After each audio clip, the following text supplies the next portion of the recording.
Hello and welcome to Chapter 7, the Central Limit Theorem. First, let's start with some definitions. The sampling distribution for sample means describes the means of all possible samples of a particular sample size from a specified population. Next, let's take a look at the properties of the central limit theorem. For any given population with a mean, mu, and standard deviation, sigma, a sampling distribution of the sample mean with sample sizes of at least 30 will have the following three characteristics. Number one, the sampling distribution will approximate a normal distribution. Regardless of the shape of the original distribution, larger sample size will produce a better approximation. Number two, the mean of a sampling distribution equals the mean of the population. And three, the standard deviation of a sampling distribution equals the standard deviation of the population divided by the square root of the sample size. So within the central limit theorem, we can see that we're using both population and sample calculations. Next, let's estimate the mean of the population. If the mean of a given sampling distribution is 85, what is an estimate for the mean of the population? Here is the solution. Property 2 states the mean of the sampling distribution equals the mean of the population, so that should give you an idea. Therefore, the mean of the sampling distribution is 85, and based on property 2, the mean of the population is 85. Next, let's calculate the standard deviation of the sampling distribution. If the standard deviation of a given population distribution is 9, and a sampling distribution is created from the population distribution with sample sizes of n equals 100, what is the standard deviation of the sampling distribution? We'll take for our solution the use of property 3. And property 3 states the standard deviation of a sampling distribution equals the standard deviation of the population divided by the square root of the sample size. So here we have the symbols representing the sample standard deviation equal to the population standard deviation divided by the square root of the sample size. So that gives us 9 divided by the square root of 100 gives us a 0.9. So to answer the question, what is the standard deviation of the sampling distribution? The answer is 0.9. Next, let's calculate the mean of the sampling distribution. We'll use this scenario. An internet source shows that the average one-way fare for a business travel is $217, the lowest in 5 years. If 215 samples of size 45 are collected from across the United States, what would you expect the average of the sampling distribution to be? We'll use for our solution property 2. And property 2 states the mean of the sampling distribution equals the mean of the population. Therefore, our answer is $217, or 217. Let's take a look at another example. Calculate the standard deviation. A study of elementary school students reports that children begin reading at age 5.7 years on average, with the standard deviation of 1.1 years. If a sampling distribution is created using 55 samples of size 55, what would be the standard deviation of the sampling distribution? For a solution, we'll use property 3, which states the standard deviation of a sampling distribution equals the standard deviation of the population divided by the square root of the sample size. Here we have our symbols. Our standard deviation of our sampling distribution is equal to our population standard deviation divided by the square root of the sample size. So we have 1.1 divided by the square root of 55. And that gives us an answer of 0.15. So to answer our question, what would be the standard deviation of the sampling distribution? The answer is 0.15. Next, let's take a look at how Z-scores are involved. The Z-score formula for population means becomes the Z-score symbols, which is our sample mean minus our mean for our population of this distribution divided by the standard deviation, or Z equals X bar minus mu divided by standard deviation divided by the square root of n.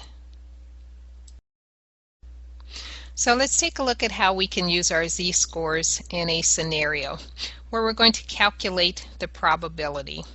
The body temperature of adults are normally distributed with a mean or an average of 98.6 degrees Fahrenheit and a standard deviation of 0.73 degrees Fahrenheit.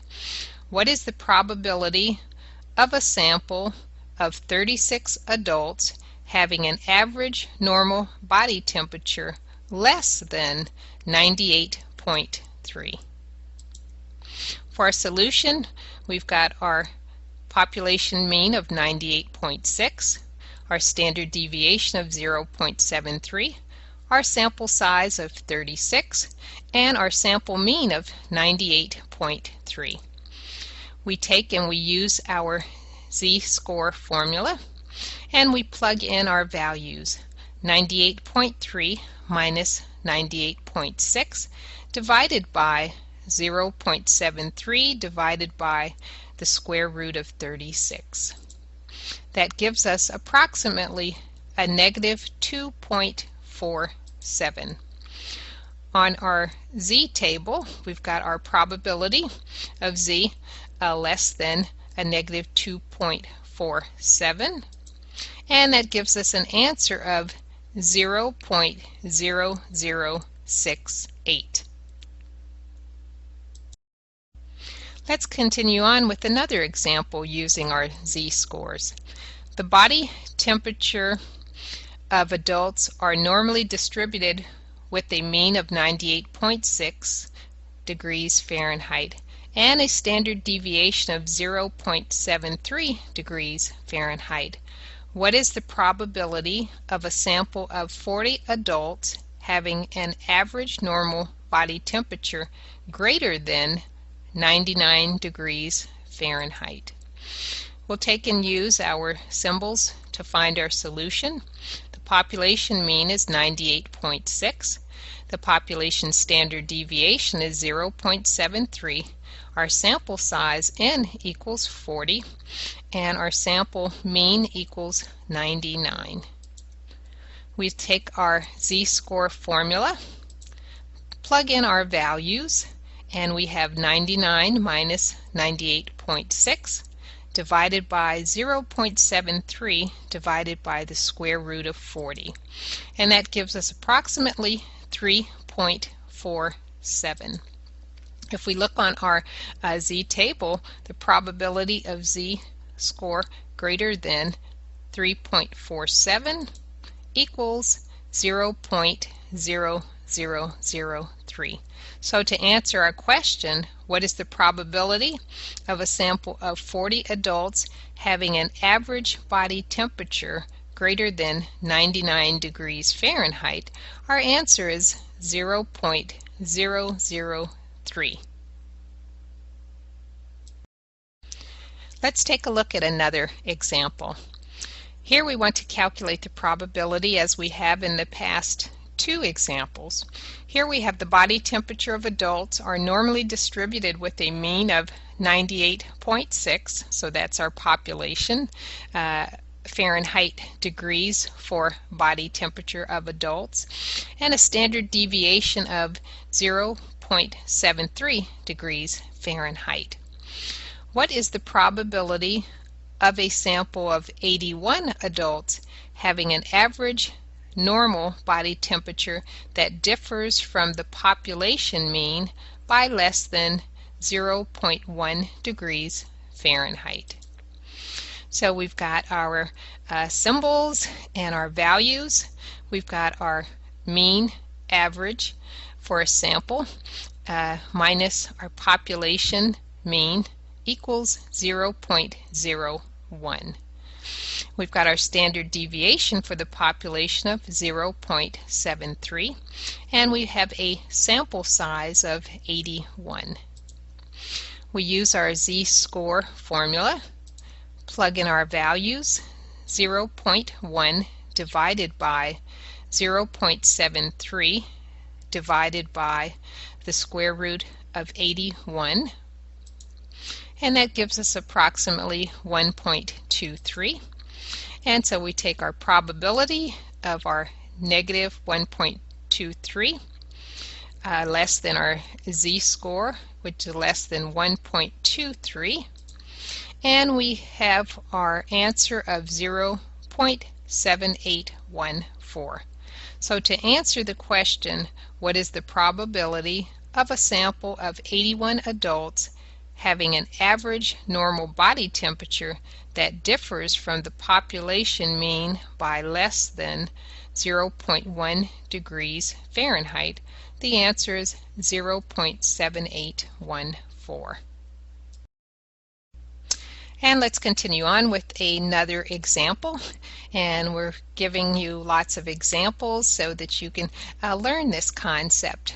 So once again, we're calculating the probability. The body temperature of adults are normally distributed with a mean of 98.6 degrees Fahrenheit and a standard deviation of 0.73 degrees Fahrenheit.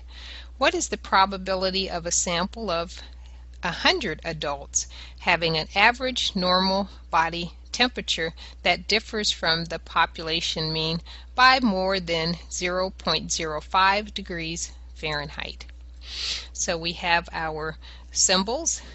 Our sample mean minus our population mean equals 0.05. Our standard deviation for the population is 0.73, and we have a sample size n of 100. So we take our Z-score formula, plug in our values, so we have 0.05 divided by 0.73 divided by the square root of 100, and that gives us approximately 0.68. We use that value with our table, and that would give us, for an answer, 0.4966. So as we take a look at what we've learned, we have a definition. Population proportion, or P, the percentage of a population that has a certain characteristic. Sample proportion, or P hat, is the percentage of a sample that has a certain characteristic. So for our formula, for a Z-score, we've got P hat, or our sample proportion, minus our population proportion, divided by the square root of our population proportion times 1 minus the population proportion divided by n. And we have a caveat here.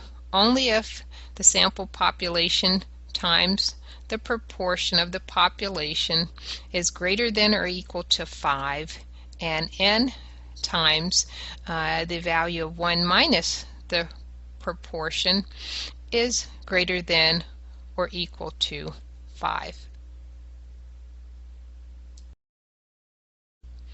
Now that we've shifted to probabilities, let's take some calculation. Let's take a look at this problem. Many toothpaste commercials advertise that 3 out of 4 dentists recommend their brand of toothpaste. Doesn't that sound familiar? What is the probability that out of a random survey of 400 dentists, 300 will have recommended brand X toothpaste? Assume that the commercials are correct, and therefore there is a 75% chance that any given dentist will recommend brand X toothpaste. So let's take a look at our symbols and our values. Our sample size is 400, and the probability of the population that we're taking a look at is 75%, or 0.75. So let's take a look. The sample size times the probability equals 300, so that's 400 times 0.75 equals 300. And n times 1 minus the probability equals 100, both which are greater than or equal to 5. So let's take our population mean and see if it's equal to our sample size times the probability. And that would give us 400 times 0.75, which gives us 300.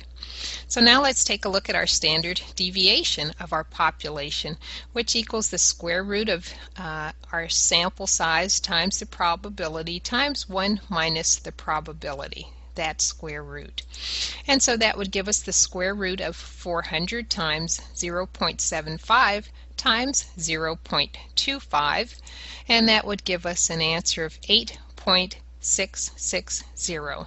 So to answer our question, what is the probability that out of a random survey of 400 dentists, 300 will have recommended brand X toothpaste? We've got an answer of 8.660. And that's with the assumption that the commercials are correct, and therefore there is a 75% chance that any given dentist will recommend brand X toothpaste. So as we continue on with our solution, use the continuity correction by adding and subtracting 0.5 to and from 300. Draw a normal curve indicating the interval 299.5 to 300.5, and that's adding and subtracting that continuity correction. So here we have a pictorial of a standard or normal curve, including our 299.5 to our 300.5. Using our z-scores, we have 299.5 minus 300 divided by the calculation that we just determined, 8.660. And that equals approximately a negative 0.06. And with our z-score, using the 300.5 minus 300 divided by 8.660, that gives us approximately 0.06. So for our probability, we have an answer of 0.0478.